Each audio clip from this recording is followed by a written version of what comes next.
My fiancé and my younger sister got together. On the day of our engagement, I overheard them confessing their love to each other, almost making me sick to my stomach. James and I had been in a 7-year, long-distance relationship.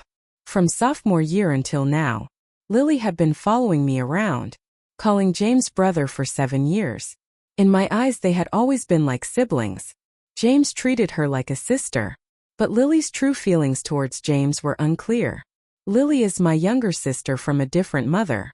My dad and mom divorced early and my dad, since I had some talent ed on me. Lily was cute when she was young, with chubby cheeks and drooling, and she used to like sleeping while hugging me. But as she grew a bit older around kindergarten age, she was no longer cute. She would occasionally put on a look of grievance, blaming me for things that were not my business. She would say things like, "Dad, if you want to hit someone, hit me. I'm so scared when you guys fight. Sister likes it, so give it to sister. I didn't mean to. Can sister forgive me?" That time, I didn't understand what manipulation was. How could such a young child have ulterior motives? But my dad's attitude towards me changed. From good to bad. Worsened over time. Especially because my stepmother was her biological mom, and my position at home became precarious. I worked harder at studying and dancing, hoping my dad would love me more. But to no avail. My dad always thought I bullied Lily, while Lily endured silently. Did you think I wasn't wary of Lily? While dating James, it was fine for the first 2 years. I was in college and she was in high school. By the time I graduated, she entered college, and with more time she started making moves. Every weekend when James and I had a date, she would tirelessly try to contact me, claiming sisterly affection. I tried to drive her away, but she would cry and say, "Sister, do you not like me anymore? What did I do wrong? Tell me, I'll change. I'm so sad when you treat me like this." I would roll my eyes, and she would turn to James for help, eyes red with tears. Each time, James would mediate, saying Lily was still young, liked following me, and let her do so. He would ask me not to be so harsh on Lily. We argued about this several times. He said I was unreasonable and shouldn't argue with a child, while I said he didn't understand anything and had no right to intervene. We almost broke up but didn't. Later, when Lily clung to me, James remained silent, letting me handle it. "Oh, I'm a dancer. My name is Emma, and I work at the Provincial Cultural and Arts Troupe." Considered a pillar of the troupe, James works in it. A programmer who had already become a project manager in a private company, young and promising with the care. Everyone around us said we were a perfect match, and the number of people asking when we would have our engagement ceremony was countless here. Before getting married, we had to have an engagement ceremony first. James and I booked a hall at a local 5-star hotel, choosing it for its duplex structure. Bright crystal chandeliers, long spiral staircase. The first floor to entertain guests, and the second floor for dressing rooms and lounges. I was touching up my makeup in the dressing room. That my sister's dress looks amazing. It highlights all her strengths. Unlike me, who wears t-shirts and jeans every day, this lipstick matches her so well. Is this what they call a man killer? I'm so clumsy, I don't know how to apply makeup. Sister, can you teach me in the future? I looked at her through the mirror. Okay. She looked ecstatic. Often I couldn't tell if she was genuinely naive or just pretending to be. After so many years I didn't like her. It was obvious. How could she still pretend to be so close to me? "Emma, it's almost time. I'm going downstairs to be with Mom and Dad." Lily rushed out, leaving the makeup artist staring at her back in amazement. "Emma, your sister is so lively and naive. Everyone is dressed elegantly at this event, but she is wearing a t-shirt and jeans." I smiled without a response. Some things are better left unsaid to outsiders. James was late in picking me up, and no one answered the phone. I called a friend downstairs, and I was told he had already gone upstairs a while ago. Gone upstairs for a while. A woman's sixth sense is truly mysterious. That moment, my mind was filled with thoughts of Lily. Without hesitation, I got up and walked out, swaying my dress. Up next to the dressing room was a lounge, with the door slightly ajar. voices coming through it. I walked over. James, this is the last time I'll call you brother. From now on, you'll be my brother-in-law. I feel so sad. Sister is so happy being able to marry you. You're such a good person. Sister must have saved the galaxy in her past life. Brother, what should we do? I really like you. Lily, don't do this. Sister and I are about to have our engagement ceremony. The room fell silent. I hesitated for 2 seconds, then pushed open the door. The two of them were already on the couch, with James kissing Lily, one hand not keeping to itself under Lily's dress. Their kissing looking passionate, but my whole body felt frozen. This was the scene of our engagement. Did they have no shame? Sister Lily was the first to notice me. They both scrambled to get up from the couch, one with hair resembling a bird's nest, the other with a suit so crumpled it was hard to look at. Sister, it's not what you think. Emma, let me explain. James quickly caught up, standing in front of Lily. Their strategic positions were too obvious. When did these two really start? Even if today was the tipping point, they must have flirted with each other for a long time before. I looked at Lily, trying to force a smile. It's not what I think, it's what I saw. And to James, the first sneered. Your words say no, but your actions are quite honest. Today's engagement ceremony doesn't need to be cancelled. Just change the bride from the bride's side. James, we're done. Consider it as if I never knew you. I turned and left, tears flooding in an instant. So many years of love easily gone. Lily followed me out, grabbed me and fell to her knees, slapping herself in the face. Smack. A crisp sound that the room downstairs fell silent. In the vast space, only Lily's begging cries could be heard. Sister, forgive me, and James this time. It wasn't on purpose. I was mentally prepared to call him brother-in-law. We didn't do anything wrong. Please believe me. Please, let's proceed with your engagement properly, okay? Her words made me laugh out of anger. With such a situation, how could we proceed with the engagement? Should we ignore the elephant in the room? James stood at the door of the lounge, not moving an inch. He was watching me and Lily, but mostly Lily, with a look of pity in his eyes, doubt. My heart sank deeper and deeper. How did I not know before that you two had reached a point where you couldn't control your feelings? You two, you're quite something. Furious, I turned and ran downstairs. 9-inch high heels, a long skirt with a wide hemline. I lifted my skirt in front, but it was stepped on from behind, making me roll like a dumpling down the stairs. The pain in my body felt more real than any screams. That everyone rushed to my side. I struggled to stand up and realized my right ankle couldn't move. I'm a dancer. I knew the difference between spraining a foot and fracturing a bone. A chill ran through my heart. Quick, take me to the hospital. That was the darkest moment of my life. In one day I lost my lover and my career. My ankle was shattered. The doctor said I needed surgery with a steel plate, and I might not be able to dance again in the future. In the hospital room, several dancers from the troupe turned away, wiping tears. James blamed himself and knelt at the bedside, repeatedly promising to take care of me for a lifetime. Lily stood at the door of the ward, crying continuously, occasionally glancing at James, like a round little wife. I ignored them. My stepmother couldn't stand it, feeling sorry for her daughter. It wasn't your sister who pushed you down. Why are you making a fuss? Just a lost leg for you. But for her it's a lost love. I felt nothing but ashes in my heart. Not just towards James, but towards the whole family. That I looked at my stepmother calmly. If James prefers her, can I break her leg for you? Since that day, there was no need for me to pretend with my stepmother. Our only interaction was when she told my dad to tell me that she had packed up all my belongings, from childhood to adulthood, so I should move out. She wanted to free up my room for other uses. I nodded and handed my house key to my dad, asking him to help me move my things, so as not to take up their space. James came to see me every 2 or 3 days, and I ignored him, telling him to leave. He would silently cut fruits for me, pour water for me, saying that once I recovered, we would get our marriage certificate, and he would take care of me for a lifetime. Lily, on the other hand, came every day crying and asking for forgiveness. I told her to leave and she would kneel down wailing, fearing that others might not realize how wrong she felt, whether by coincidence or something else. James had witnessed her kneeling several times. When he looked at her, there was the same look of pity as that day. But when he looked at me, he seemed hesitant, almost asking me to treat Lily better.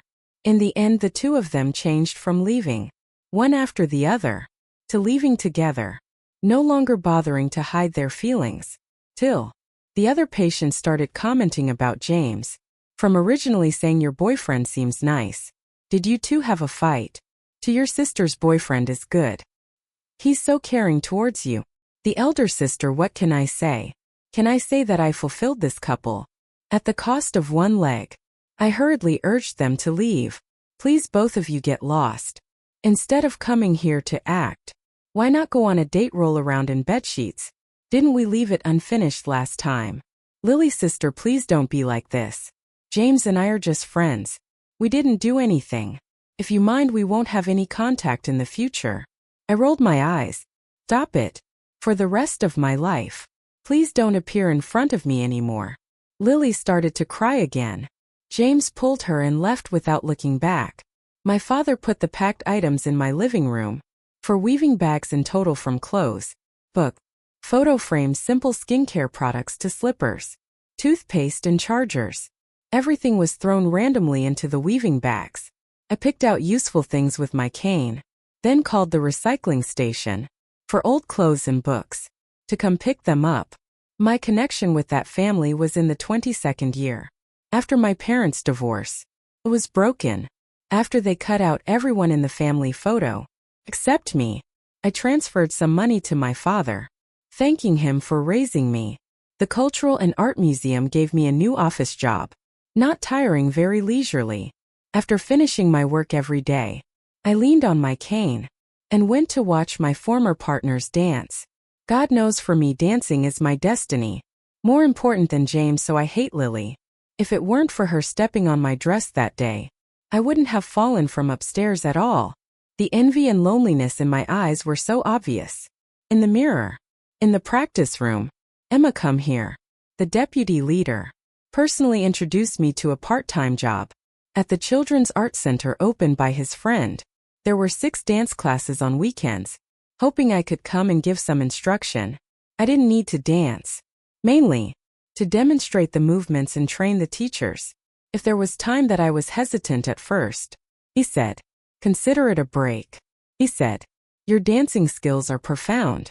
It's a waste not to use them. He said, talented people can shine anywhere, not just on stage. Emma, they need you. The dance class job occupied my entire weekend, busy and fulfilling, with no time to think about other things. The innocent smiles and lively eyes of the children were life, and also redemption for me. I understood the deputy leader's good intentions, that the weight that life cannot bear will eventually force you to accept it and compromise in the most appropriate way. 1 month after leaving the hospital, I discarded my cane, and as long as I didn't do strenuous exercise, my mobility was no different from a normal person. I still longed to dance, would practice basic skills, and demonstrate to the children, with the right ankle not bearing weight. Occasionally, I would cautiously test the condition of my right foot. In my heart there was always a what if. What if I could dance again? I had interactions with another man, Michael. Half a year later, on a weekend, Saturday night, there was no class in the dance class, and I was practicing choreography alone. I wanted to test if I could jump. Many things needed to be tried to know the results. And nearing the new year, the art center would hold a performance. I was choreographing a dance for the children. In the end, with a simple jump, I even specifically controlled the height of the jump. My right ankle still couldn't take it. I fell to the ground. Michael rushed in, half kneeling in front of me, anxiously asking how I was. We were not familiar with each other. He was just a relative of one of my students, who had been picking up the child at that time. He cared more about the child's dancing than the child's mother, always asking about the child's condition. After school that day, something strange happened. When Michael rushed to me, My focus shifted from my foot to his shoes. Shoes were not allowed in the practice room, yet he was wearing shiny leather shoes. He saw me staring at his shoes, quickly took them off and held them in his hand, then smiled, his whole face relaxed. I've never seen someone like you, who's injured, but still concerned about keeping the floor clean. Seems like it doesn't hurt anymore. Do you want me to take you to the hospital? My ankle was fine. The pain had eased since the initial moment.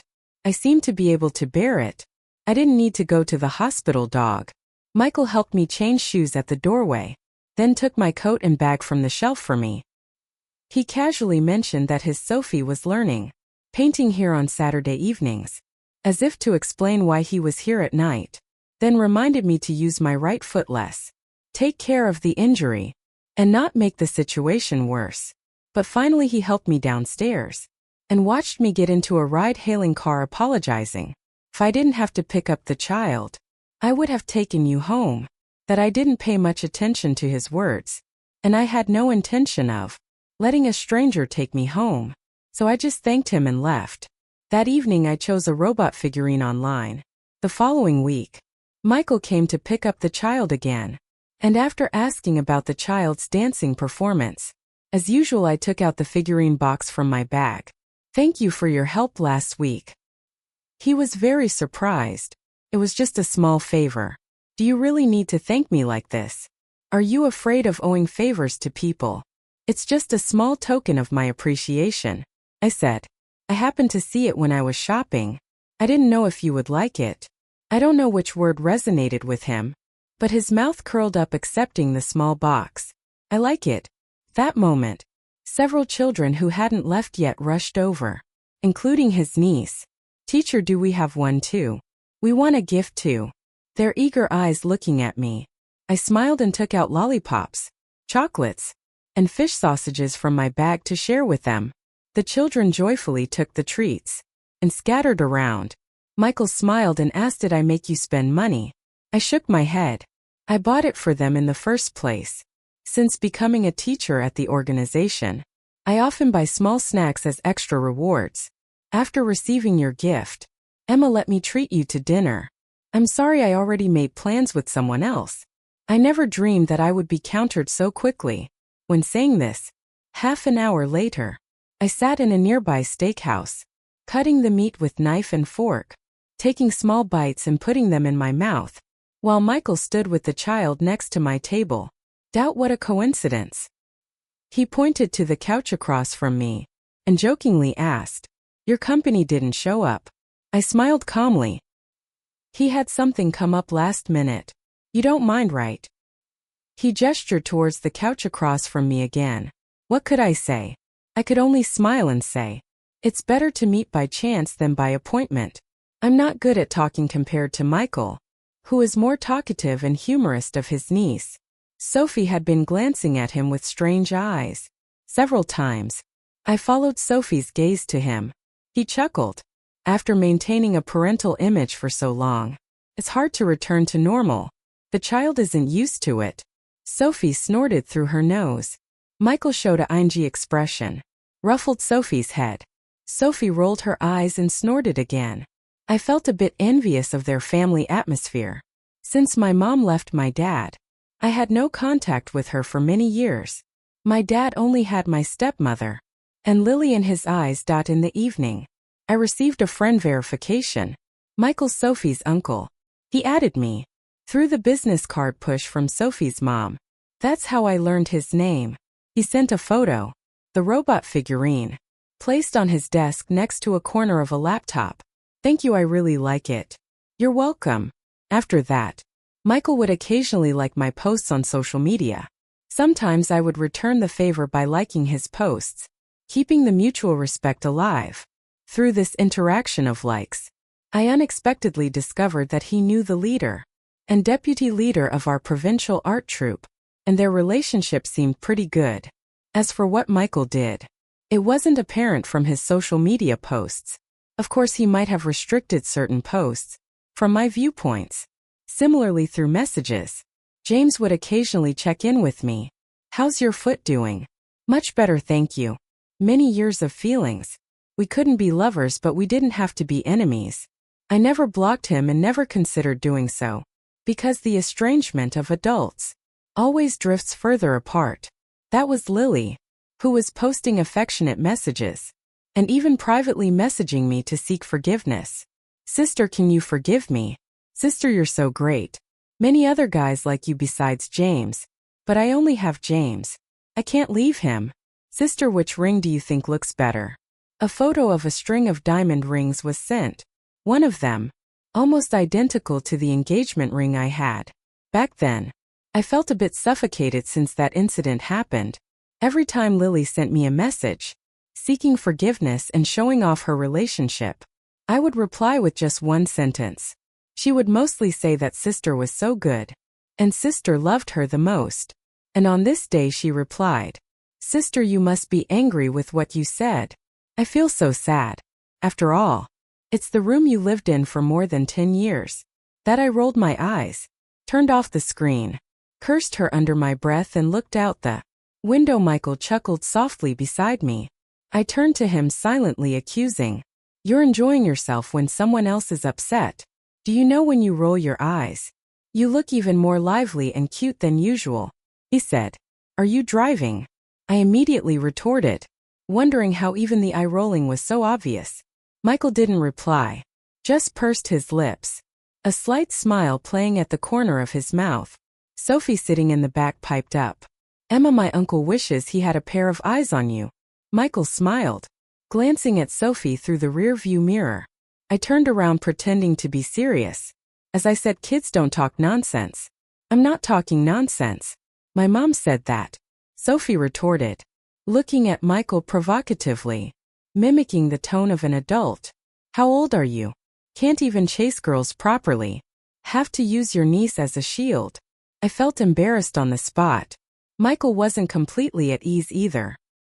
He raised his left hand resting on the window frame, rubbed his temple, and tried to lighten the awkward atmosphere with a smile. Caught red-handed.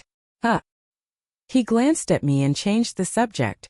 Emma, don't you remember me? I really don't remember. It was only after Michael half reminded, half directly stated, that I recalled that one year, where after every performance, there would be someone sending a basket of flowers, that the signature on those baskets was Michael's. Back then we had actually met once.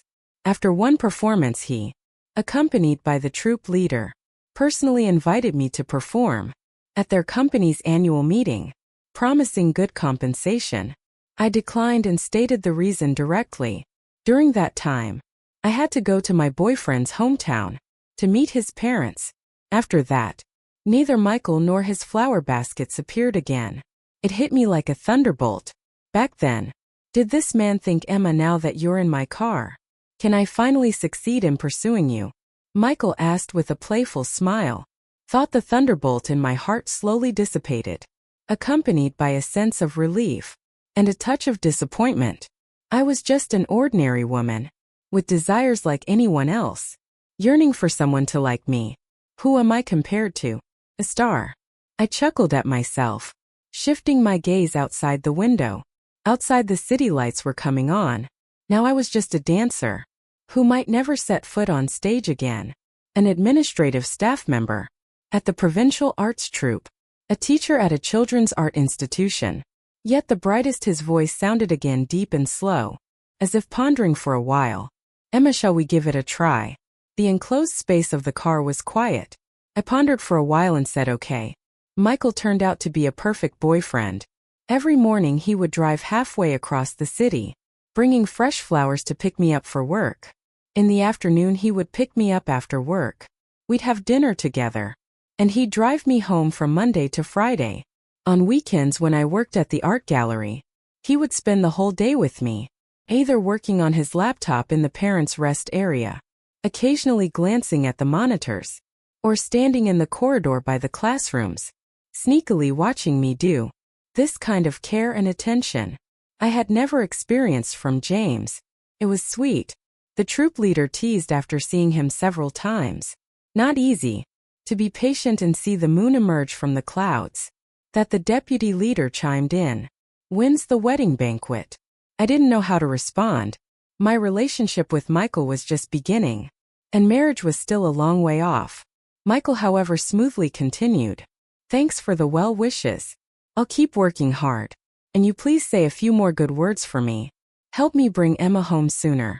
The troop leader and the deputy leader both looked at me with meaningful glances, as if saying you can do it. I was non-committal. Are you really clueless or just pretending? The troop leader asked in private. I was perplexed that the troop leader had to point out that Michael was a famous, wealthy bachelor, worth billions, ruthless in the business world, yet had a soft spot for me. I should seize the opportunity. I, on the other hand, hesitated. I knew he was well off. It was evident from his car attire and mannerisms, but I didn't realize to what extent until now. I felt undeserving and subconsciously wanted to retreat, unsure of what to do. Our relationship had hit a stalemate.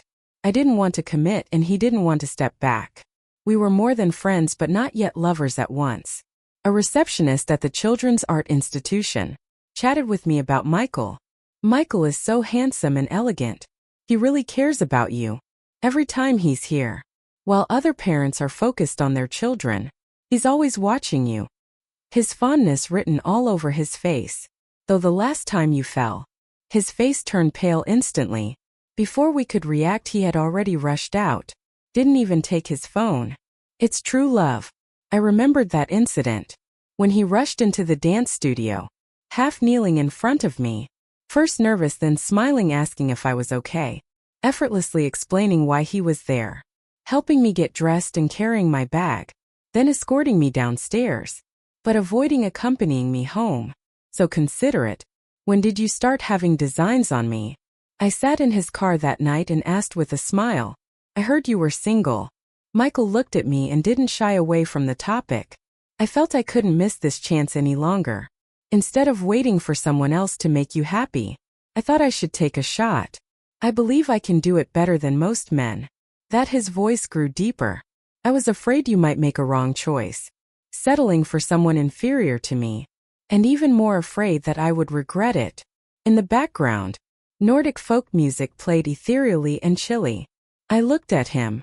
It was the most heartfelt confession I had ever heard. Michael, I'd like to go see a movie. Okay. At the movie theater. I allowed him to kiss me. Sometimes in relationships between men and women, crossing a certain threshold just naturally leads to the next step. Michael was apparently a kissing enthusiast. Every morning after handing me a rose, the next thing he'd do is lean in and peck my lips. After getting in the car with my seatbelt fastened, he'd lean in for another, pecked up, laughing. I said that's enough. In public he chuckled and touched his mouth, still not seemingly satisfied. I've been thinking all this time those few kisses. It just didn't feel enough. What to do? I didn't bother responding that he continued on his own. Emma, why do you smell so good? Jokingly I said, probably just mouthwash. He joined in the laughter. When we arrived below the arts troupe building, the familiar routine repeated. Kisses, kisses, kisses. You've got to control yourself. Everyone you know is watching. I lightly pushed him away. Everyone in the troupe knows I'm pursuing you. What's there to control? He said, embracing my waist tighter with one hand. Besides, I've already exercised a lot of self-control. If I didn't, well, his words trailed off. His gaze dropping to my lips. My heart pounding fast. My mind filled with inappropriate, yet beautiful imagery. I almost wanted to run away. A low chuckle came from behind. I never knew that being in a relationship with a mature man could be so sweet. Even sweeter than a first love. With Michael he knew exactly when to act, when not to, and gave me the utmost agency in his. After taking 999 steps, I'll extend my hand on the final step. You just have to place your hand in mine.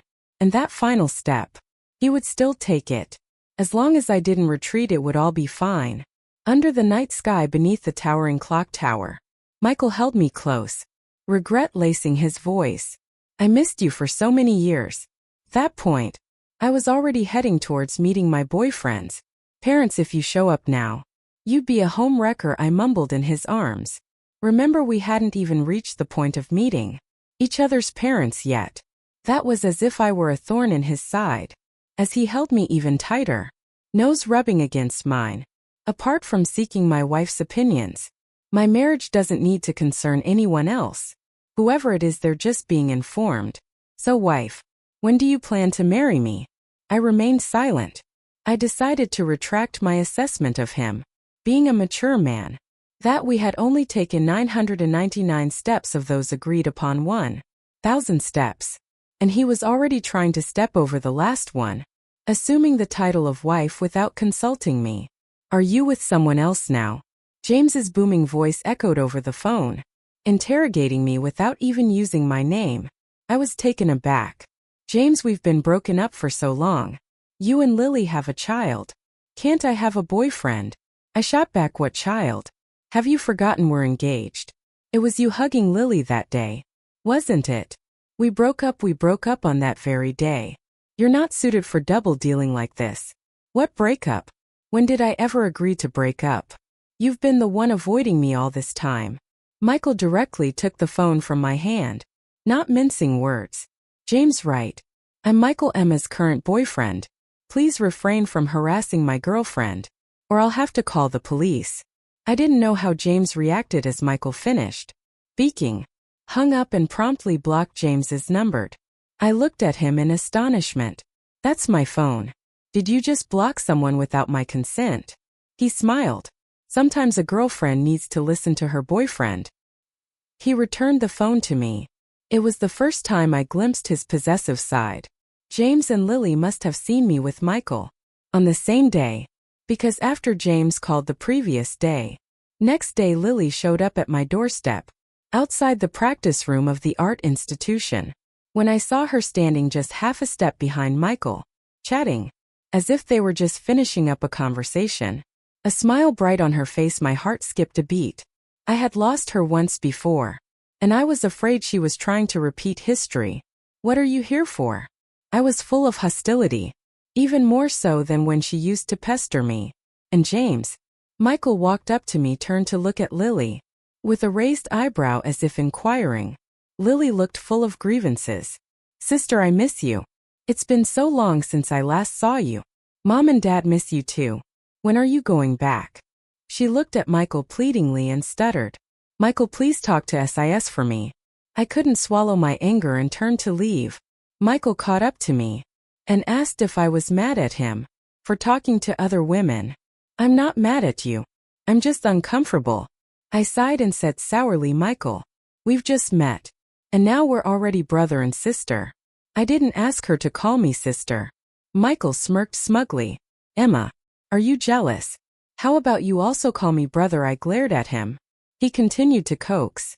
If you call me brother, I guarantee no one else in the world would dare to call me that.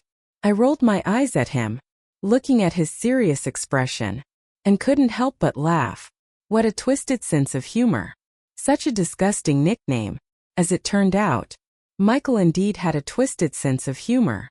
Much later, at specific times or occasions, like when we argued or made love, this nickname was like a switch. Lily took a liking to Michael. Over the years, whenever I had something, she would look up to it, and most of the time she would snatch it away. After that meeting, she often ran to art institutions on weekends, ostensibly to seek forgiveness from me. But in reality, she was just trying to get close to Michael. Emma, be careful of your little sister. She's like a tea serpent. Michael has rejected her many times, but she's still swooping in. I grunted in acknowledgement. The time I spent with Michael wasn't as long as the time with James back then, but for some reason I had confidence in him. Men of his caliber, if they wanted pretty women, could easily have them with a wave of their hand, and he didn't disappoint. My confidence in him. I don't like it when others call me that, Lily. You better call me Michael or brother-in-law. Even though you're Emma's sister, please have some self-respect. Whether I'm good or not has nothing to do with you. I don't want Emma to misunderstand. I'm not your James. Your tactics won't work on me. I can distinguish between a stone and a gem. Quite clearly, though. These words were relayed to me by the receptionist, along with some Sue. Michael is so handsome. He talks to Lily with a commanding.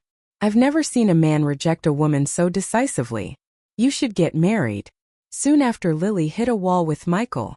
She turned to me for conquest, determined not to give up.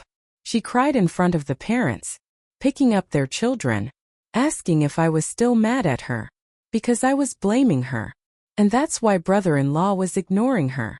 She said she realized her mistake, that she only had one sister, and nothing was more important than her sister. She asked how she could be forgiven. Did she have to kneel down and kowtow? She cried so hard, as if she was about to faint the next second. But many onlookers were pointing fingers. Emma, forgive her. How can siblings hold grudges? Isn't it natural for an older sister to give in to her younger sister? I laughed, in exasperation. Who said? The older sister must give in to the younger sister. What if the younger sister is a scoundrel? I looked at the crowd. The best way to deal with green tea was to accuse. Publicly. At my engagement ceremony, my sister went to confess her love to my fiancé, and they rolled on the couch.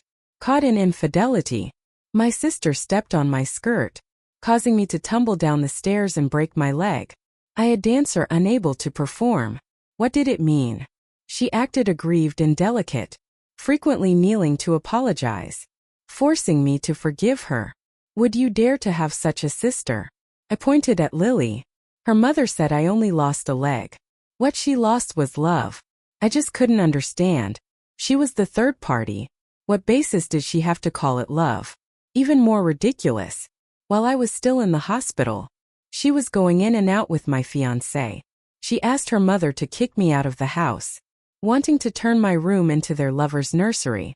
After several months of no contact, now that she saw I had a new boyfriend, she came back. My voice grew louder, speaking the truth in anger. Lily, have some shame. The spectators shook their heads, seeing through Lily's deceitful tears. Can't believe it. She's crying so pitifully. Turns out she was pretending, being a third party and pushing Emma down the stairs. Such a person deserves public condemnation. Emma didn't follow through. She had stepped too far. Did seeing Emma with a good man make her want to seduce a new brother-in-law shameless? The biggest difference between acquaintances and strangers is, acquaintances, bound by courtesy, would only gossip behind one's back. Strangers, if they insult, it's harder to bear. So, at the engagement ceremony back then, many people looked uneasy but remained silent. Lily ran off covering her face. Michael stood firmly by my side, his face with a smirk, one hand resting on my waist at seeing James again. It had been a full 10 months since our last meeting. He looked more haggard than ever, with deep dark circles under his eyes, cracked lips and a cut on his chin from shaving. If not for his clean attire, well-groomed hair and shoes, and holding a bouquet of roses, I would have thought he just came out of a coal mine. In Shangxi, Emma, let's make amends. James rushed over, handing me the roses and along with it a jewelry box. We're leaving first. His colleagues who witnessed the last drama gave me a curious look that I nodded, wanting to make it clear to James. James, we have no relationship anymore. Please don't disturb me. The flowers and jewelry, you should give them to Lily. I have no interest in being a third party. I have a date with my boyfriend. He's coming soon. James frowned, only now realizing that I was the one he truly loved. He said he had already broken up with Lily, that she was a jinx. Ever since being with her, he had been unlucky. His colleagues ostracized him. He lost projects. Nothing was going right. That he said I was his lucky charm. That when we were together, everything in his work seemed to fall into place, and he hoped to start anew.